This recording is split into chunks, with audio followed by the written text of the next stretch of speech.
మహాగణాధిపతయే నమః. శ్రీ గురుభ్యో నమః. శ్రీమాత్రే నమః. మా గురుదేవులు ప్రణవ పీఠాధిపతి త్రిభాషా మహాసహస్రావధాని బ్రహ్మశ్రీ వద్దిపర్తి పద్మాకర్ గారి పాదపద్మాలకు పాదాభివందనం చేస్తూ వారు రచించిన ఐశ్వర్యయోగం పుస్తకం నుండి శ్రీ లలితా సహస్రనామ స్తోత్రంలోని 340వ నామము. ఓం విలాసిన్యై నమః.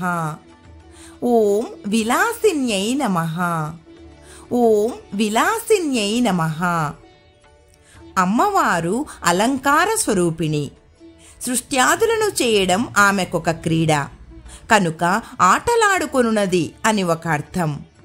విలాసి అనబడే నకారాంత పుంలింగ శబ్దానికి అగ్ని, చంద్రుడు అని కూడా అర్థాలున్నాయి. విలాసిని శబ్దానికి అగ్నిస్వరూపిణి అని, చంద్రస్వరూపిణి అని కూడా అర్థాలు చెప్పవచ్చును. బ్రహ్మరంధ్రంలో ఉండే అమృత స్వరూపిణి అని కూడా అర్థం. చంద్రుడు అమృత కిరణుడు. చంద్రస్వరూపిణి అయిన అమ్మ బ్రహ్మరంధ్రం నుండి అమృతాన్ని ప్రవహింపచేస్తుంది కనుక విలాసిని. మంత్రప్రయోగ విధానం ఫలితం: తలనొప్పి తగ్గడానికి, శరీరం అందంగా చురుకుగా తయారవ్వడానికి.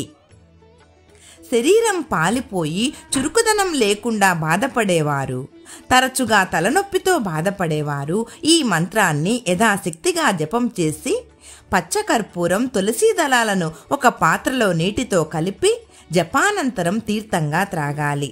శుభ ఫలితం లభిస్తుంది. ఓం శ్రీమాత్రే నమః.